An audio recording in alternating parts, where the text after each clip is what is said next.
I'm glad I got 2 MMA dons, I'm glad I got Come 2. on. I'm ready to go, Listen, Come on. I remember Telepaton. I'm going to tell the people, when Telepaton came down that time, we stood up on the road for like an hour after the interview. We were chatting about mixed martial arts. And he knew about Rocky from then. So that's when I was like, yo, the brother knows his thing. Yeah. That's when Rocky was just Rocky coming up, you get me? Yeah. So, okay, I'm going to keep it real with you, man. We're going to go straight in. Big up everyone in the chat saying it's Telepaton. Yeah, big up all the Patreon. Big up all the people listening and paid their dues, bro. Big up, respect. Yeah, man, most definitely. So, okay, MMA talk now.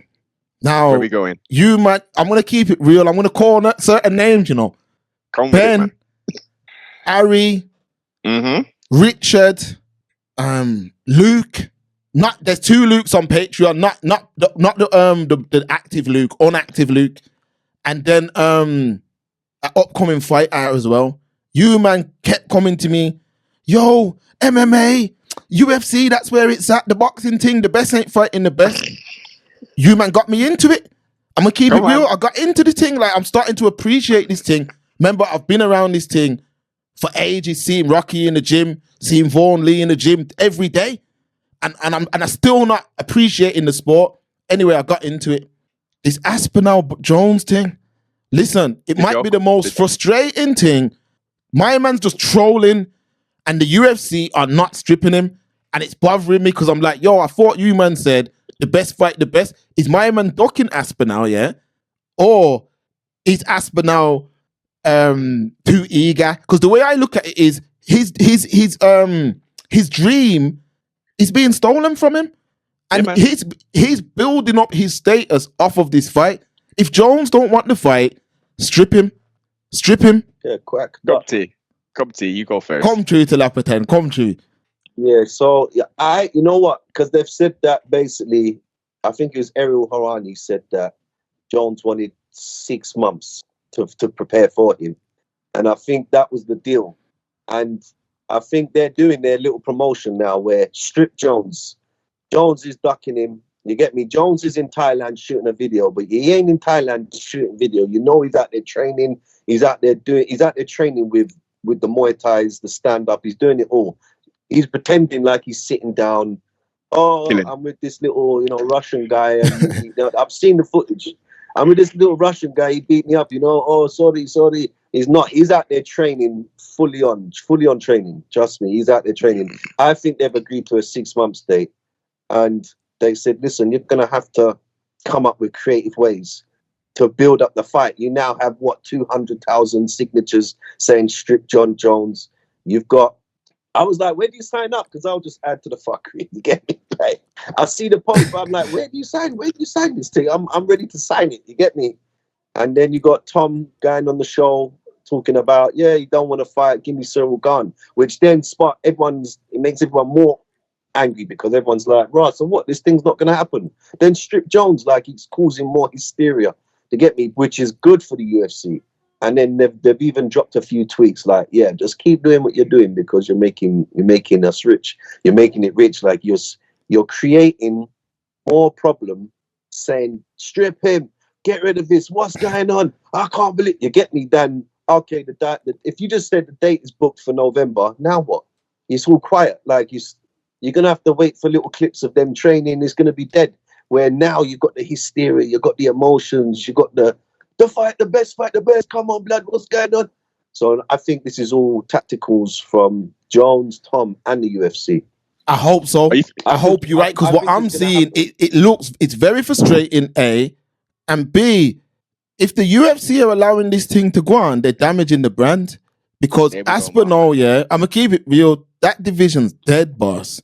I watched the Black Beast, Derek Lewis, the Black Beast. And I'm like, yo, this heavyweight division soft. All it's about, man's are telling you, like, I'm just here for the pee. I'm just here for the bread. Garn's only there to do his French movie things. The bread has barely ever checked. Like, you know what I mean? Every time I look, he's on a Netflix film. I'm like, yo, Aspinall's the only. Before, I used to be like, nah, you man can't diss Bones. Bones has been about from back in the day. But when I'm watching Aspinall, I'm now a subscriber of the brother's YouTube channel. And I'm like, Yeah, If the he brother is shot, man, the man's He needs active and he looks explosive. But a lot of man in the MMA gym up this way, they're like, listen, he ain't fought no one. They're like, yo, Exactly. he ain't fought no Well, one, and them man that he has, fights but just stand in hasn't front of gone him. the distance. Yeah, exactly. They say that he Hasn't doesn't. He's gone the doing man in the distance. first round. Yeah, but I think Yeah. that's exciting. That's what we want, don't we? And he's It English is. too. And Jon Jones ain't got no study tape on him. There's no seeing the man's weak. You haven't seen Tom, stumble. You haven't seen him like get a breath. You ain't seen him like, oh man, once you get Tom down, it's hard for him to get back up. Like he's weak against the fence, or you have nothing on Tom. So it's like Jones has got to find something from nothing, basically. And someone asked him the other day, was like, how are you going to beat Tom? And he said, by not giving him a chance. So I don't think he's going to get an MC like, oh, is this your distance? Is this how you, blitz? Is this how you... No, I think he's just going to go in there and wrestle him and see what's your wrestling first. That's his chance. That's his only chance. Jon Jones is not the Bones Jones that we grew up and loved before we got the belt and then defended. Once that fight with Dominic Reyes took place, that Jon Jones, see you later. He went hella defensive, hella safe. And as a champion, you got to do that day. There's endorsements, there's deals, you get the pay-per-view points. We get that. But he then became a boring, safe fighter, poking people in the eye all the time. I'm not even going to discuss anything outside of the ring because that's a whole nother build. But, right, we're talking about his capabilities in the ring. He has been the most inactive heavyweight champion of UFC history. He's paying Guru's mortgage. I can tell you that much. He's paying MMA Guru's mortgage. I wanted to become a member. You see what I'm saying? You see the MMA Guru, yeah? My man, listen. My man's going in, man. He's going in. You watch him till Everton or nah? Or you think he's too much? MMA Guru, the ginger geezer, the little fat geezer. From Manny, I think he's from. Nah, man, he's from down south, man. He's not from Manny. Oh, he's not from Manny? I thought he's from Manny still. Because he's got that funny accent. He goes, the UFC, where he says it? He says it kind of funny, like, I don't know. Yeah, he has got a weird kind of... I don't know who you're talking about, Yo, he's taking on all the ESPNs and everyone. Like, he'll do a stream, and by the time the stream's done, by the time you refresh it in the morning, 150k views. Like, all the big boys now are sweating because man like that are just in the basement, mic, eating, frigging camera, fridge in the back, just going in 5 hours straight, just going in. Yeah. Super chat, just Dana. I know Dana must watch him. They know what flex is. Look, Demetrius Johnson. Look, everybody. The middleweight champion is there doing things with him and all that. Everyone wants a piece of MMA Guru. What Sean O'Malley? He's been on there how many different times? What's his name? Jesse on Fire. Them two linked up and did supposed to do a podcast together. They did 1 or 2 together. Then he fizzled out. My man's on fire, and he's boomed up since the zombie apocalypse. Definitely. Well, he's doing a thing with DJ now. You know that, isn't it? Yes, they're doing an official podcast together. Yes. So that's a massive look. That's a massive look for both of them. Because I have to check this guy out because I don't know who, man. He's rude. I might know who you're talking about, but I can't. He's a rude little cunt, man. He's a rude little cunt, man. He's tearing pieces. A lot of the stuff he's saying is truthful, but he's hella disrespectful. That's why you know how crazy MMA fans are. That's what gets the views. That's what gets the. That's it. No, but them man are never gonna be in the same place. What you have to remember about this internet thing, the Guru, he's made his bed. He's just anti-industry. So him and them mans that he's going at are never gonna be in the same place. Because it ain't hard to get a press pass. For him, he could walk in the building, if you think about it, but certain fighters see him, they're going to stick it on him. If Ian Gary sees him, if Ian Gary sees my man, I'm telling you, he's going to lay that out. He's gone too far. Way too far. He's gone too far, yeah. Talking about man's gal and man's pitney and all kind of things. Talking about Ian Gary's gal, I was going to say, he caused it. He did it to his own damn self, as the Americans would say. He changed your name and everything. All of that. She's a MILF. She's a GILF. Wag. All of them titles, them there. Yeah, she's a wag. There's too much. Like that's the go-to for Ian Gary's. Like, you get me. So he's not really. He don't sound like he's saying anything that's not already that. out there. Yeah, no, they're going on him still. They're going, and he goes in. But you He know goes what? in on all them. If you just say nice things and people agree, people don't give a shit. People only give a shit when they argue or they want to. You know, like more time when I comment, it's usually to argue against someone.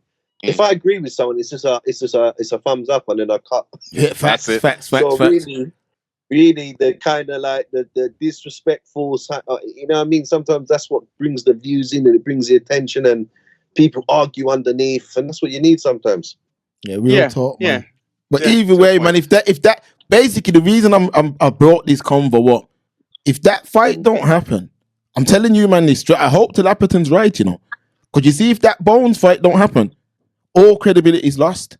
If they don't strip my man and they let him go off without fighting Aspinall, because now he's talking about fighting Ngannou. People, you know how consistent I've been. I thought Ngannou cared about the fighters. I thought Ngannou cared about healthcare. Now he's talking about going back to the UFC. Dana's not going to have him back. But no, reports. Yeah, no. Francis, and that's never going to happen. That's not the only way that's going to happen. I don't think Dana would let that happen. Dana's not going to let that happen. You off, blood. Dana's hard to get back, bro. Yes. He's hard to get back. You ain't coming back, especially so publicly. If it was like a low-level fighter, no one really knows about. Yeah. Then speaking about my man, they said my man.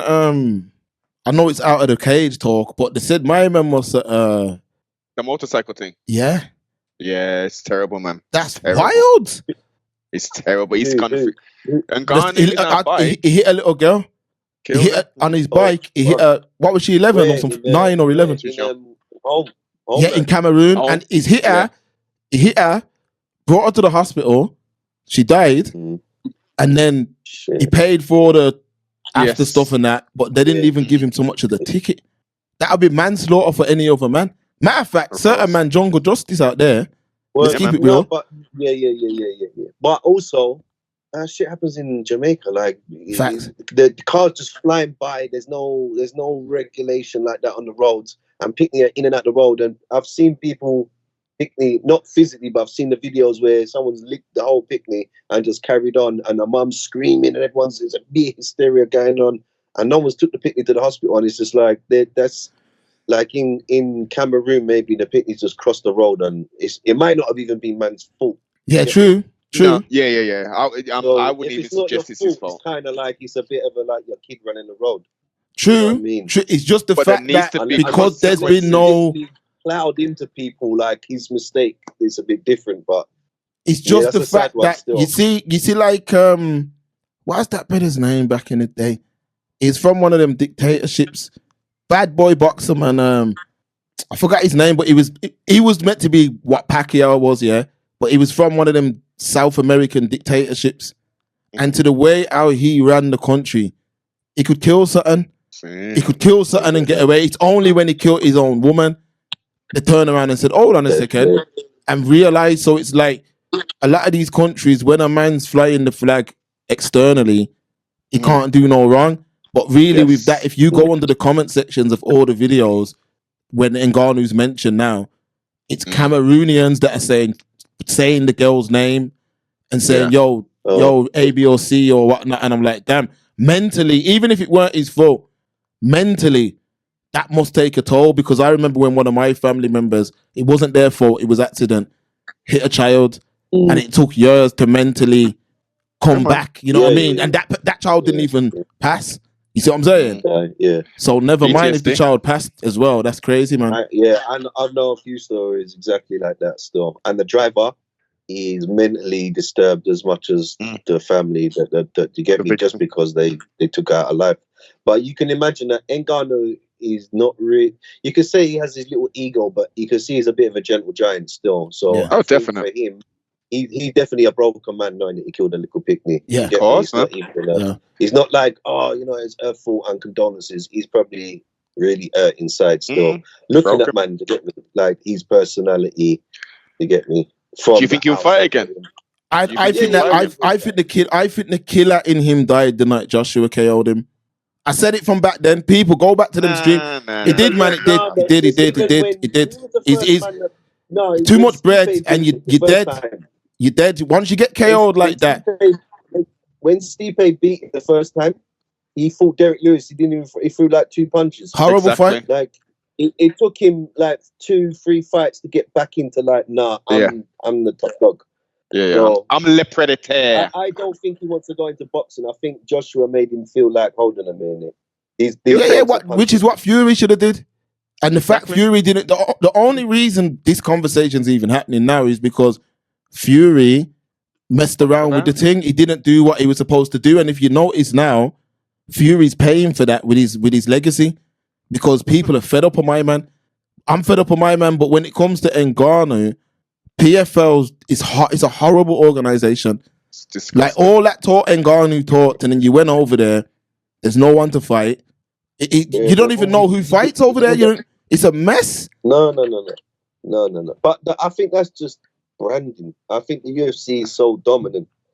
And maybe one champion, and then after that, I used to like Bellator much more than PFL. Of course. Really PFL. Bellator had it, and it's like, look how Bellator's fallen off. Yeah. Destroyed. So it's like, I don't think.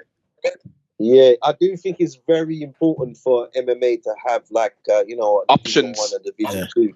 Yeah. They need, because you need to build up. You can't just have finding a fighter by Dana White and expect to just to get me. It's not gonna. Yeah. You need to have other industries to get. Now me. remember, but you got the Polish have got that KSW in it. KSW, yeah, which is that's still a feeder. massive. Them man are doing 30K stadiums and that. From the Russian side, is man square up and someone knocks someone out and it all kicks off.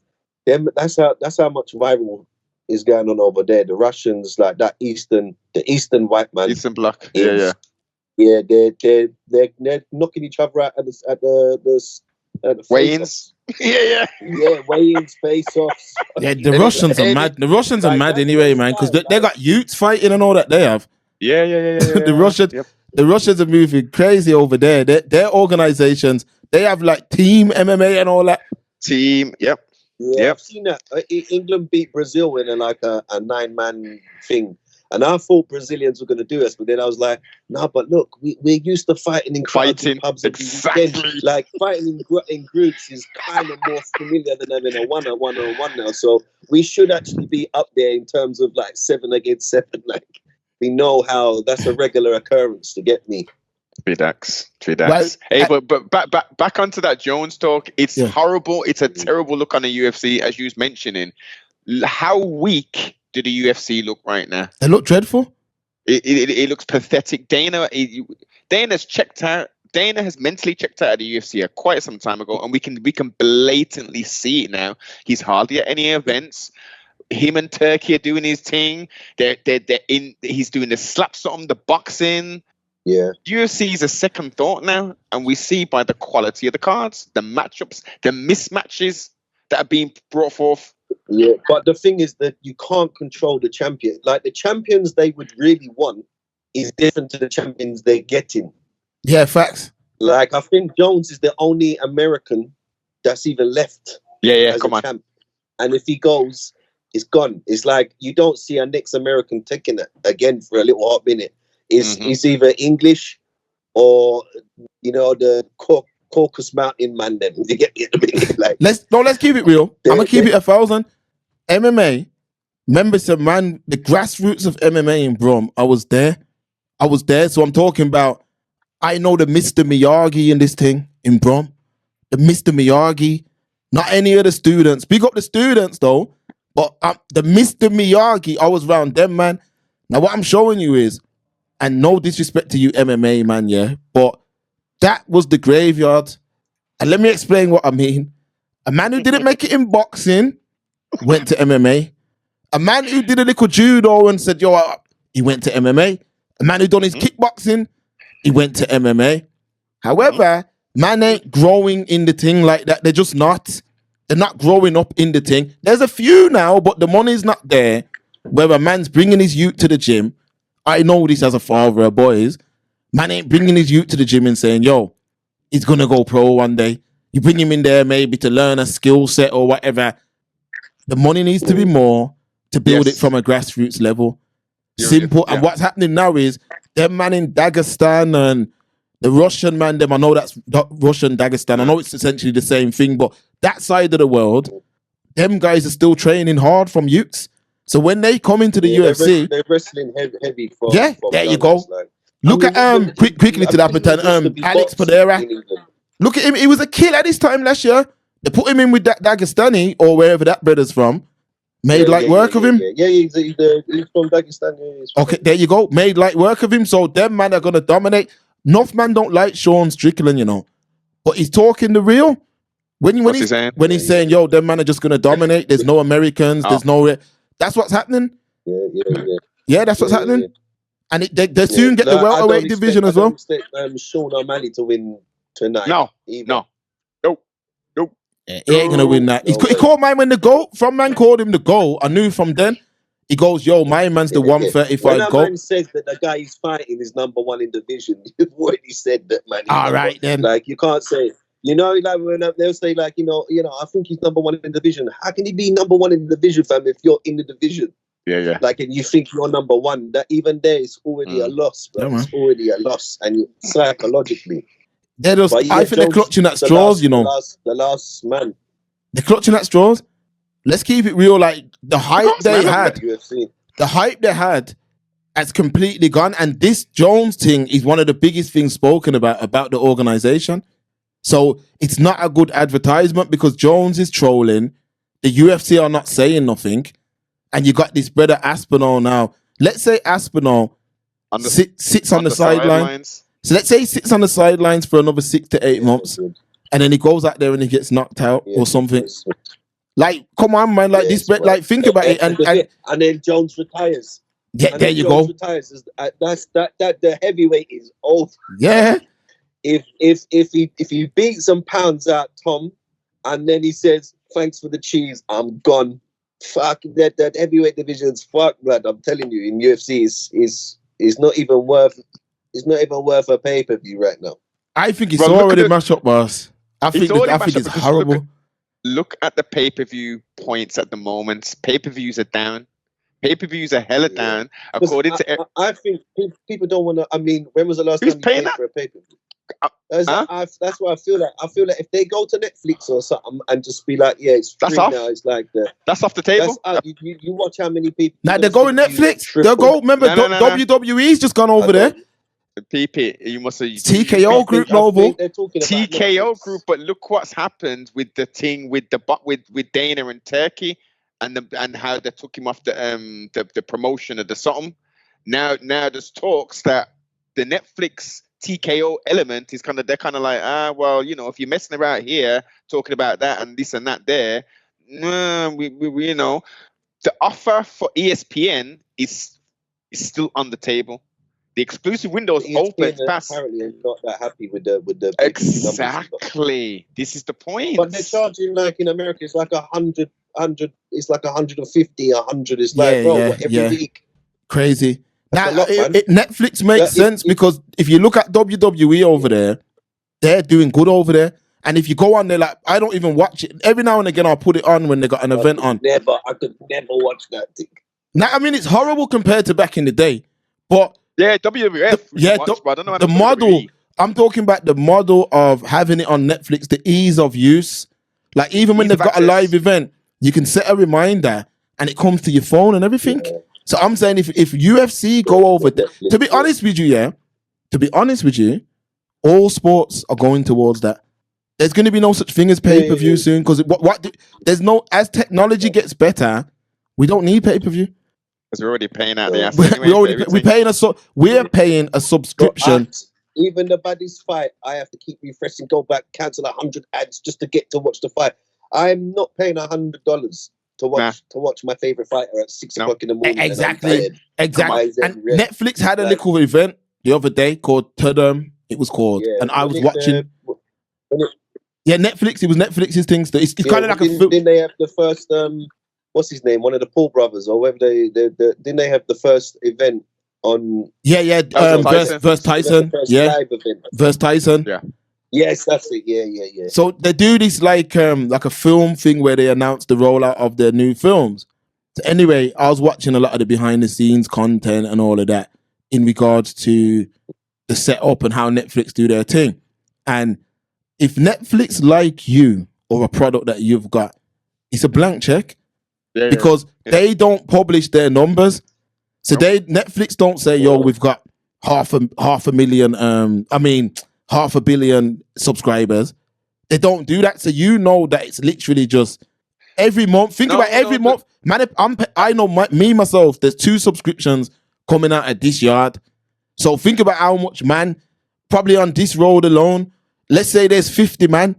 You see what I'm saying? Yeah. Like, think how much bread. A lot of people have Netflix. Everyone's got it. A lot of people have Netflix. You got it, Teleperton? Yeah. No, but I know you haven't. Oh, you got it now, Noble. Oh, okay. I got it now. I don't watch. I would buy it for that. You don't watch movies? I would buy it for that. No, I don't want. Now listen. I can't watch movies, man. Okay. I can't stand watching a movie. It just gets on my nerves. I'd rather watch a reality TV than a fucking movie. A scripted thing. Yeah. According to Google, especially from Hollywood, where you know it's all the same. Agenda business. Yes, yeah, man. Yes. Netflix global subscriber base has reached an impressive milestone, surpassing 300 million paid subscribers worldwide in the 4th quarter of 2024. Damn. That was as of the 3rd of March. Now, if you do the maths on that, how much is Netflix? $8.99 for if you want more than one screen, or is it $10.99? That's. Oh, you mean like if you want different? I think the cheapest one's $8.99, and that's one screen, I believe, at once or 2 at once. Could be, or even if you did it at a $5, 300 million. Do the maths on that. $5.99. Yeah, it's 5 times 300, isn't it? 3, 6, 9, 12, 15, 1.5 billion or whatever it is. A month. Maybe. Yeah, and that's not including people who pay to put their movies on there and right. And remember, there's other man who just spend £20 a month. That's just subscription. Yeah, that's just subscription, and they're tech based, so they don't need a lot of. You get me? They don't have an industry built where they've got to make and build. Everything's going over there. The Premier League will go over there eventually. The NFL will go over there eventually. NBA, they're gonna dominate the thing because the zone. I've had the zone at points still, but I always cancel it. But the zone has it is whack, but it has a the movement of it is not as smooth. Netflix is very easy. Like when you see a little youth can pick up the remote and navigate Netflix, that shows you that they've got some proper tech guys in the background.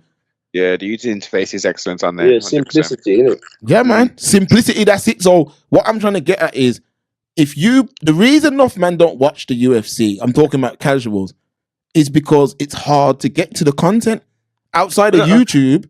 Yeah. Hey. So you say that with the UFC. So take that same and replace that with the PFL. How do you watch the PFL? As a casual or as a hardcore? Yeah. There you go.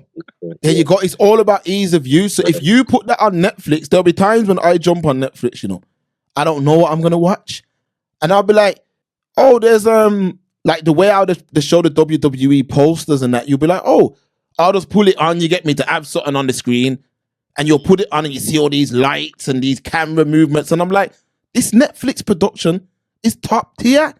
Yeah, it is. So eventually, the UFC, I would say, allow the ESPN thing, allow the TNT Sports, Netflix. It's one voice. You remember when Wilder used to say, "One belt, one name." It's one app. One subscription, and you can access it anywhere. You can access it anywhere in the world, more or less. Like I didn't understand even when Dana used to talk about the streaming and everything's going to be. I used to think, so why don't you just fucking stream off of YouTube? Why are you not streaming off your UFC Fight Pass? Fight Pass, why are you exactly. Not doing it yourself? Facts. Like why? But I think they're looking for extra money for some. I think they're trying to like ship out some work to other people so they don't have to deal with it all. But you might as well just do it yourself, bro, and just have it as a simple app and a $4.99 app for yourself, and just all in-house production, because you do a lot. UFC does a lot. So they control. They do all of the ESPN doesn't do much in regards to the filming and all that. It's UFC. They're just paying for the stream, aren't they? They've just paid for the events. So think about it. They're looking at, I think it was 800 million or something like that. The ESPN deal was. No, it was 800 I thought it mil, was a wasn't it? billion. I thought it was a billion. I thought it was a billion or something. Oh yeah, so the total over the 3 years or however, yes, it was $1 billion plus, right? So how much is this deal going to be? They're not gonna. No, but what I'm saying to you guys is it don't make sense. How much? I wonder how much the UFC pays on an average every year for all its fighters, just fighters first. 13%. The runners. 13%. Huh? It's 13% for No, fight. but how much? 30% of the billion that they get is 13%. 13. 13. Yeah. Okay. Yeah, man, they're good, man. They're good. Now, but just to get back to what you were saying there, Telepatin, yeah, it don't make sense them mans build their own app. Let me show you why. Because then it's a specialist thing. You're not gonna get a man like me. I'm a casual. You're not gonna get a man like me to spend $5 a month just for that. You'll get a hardcore like yourself or Noble, man like Ari will pay that. But me, I'll pay for my Netflix, and then if UFC is on it, you see what I'm saying? Then it's more. You get what I mean? I get it. So I think that's. But remember, I said this when Khan fought Brook. Everything, and when I said everything, I'm talking about movies. I'm talking about sports. I'm talking about live events, concerts. Everything is going to a subscription base. Everything, yeah. So this meeting will end in 14 minutes. No, but you got that covered, or do we just drop out and come back? I'll sort that. Cool. Yeah, no, well, you got that. So that's what I'm saying. So I'm talking about now. That's the way we're going. When you know when I knew it was gonna happen, when BBC iPlayer started putting EastEnders and all them things on their thing on demand, I said, "Yo, it's gonna be subscription based," because soap operas were introduced as a way people would rush to get home. Even when I was growing up, your mom would get in. Yeah, but you know what I mean? Yeah. Yeah, I knew after EastEnders finished, it was bedtime. There you go. Remember, certain man's mom would be in there from the Australian ones, Neighbours and all that. Man's mom were watching Home and Away, Neighbours, Home and Away, you know Emmerdale. The funniest thing is, from them time there, America already had 100 channels. You know. Oh, for real? Yeah, the man have had 100 channels from the get go when we got the 5th channel, and then you had the remember, because I remember Spike TV. That's where I first started watching UFCs, when we suddenly got Sky or whatever it was. I think it was Sky at the time, and I must have been young. I was like 13, 14 or whatever, or something like that. And yeah, that's when I realized, like, right, they've got a million channels. That's when they had the old repeats on show. Then they had the different things, and so for them man have always had a lot of channels. We haven't really had a lot of channels. So that BBC iPlayer was like late in the game. But I know what you're saying. For me, it was online. You're like, why would you have to rush home to sit down at 7 o'clock? Right then.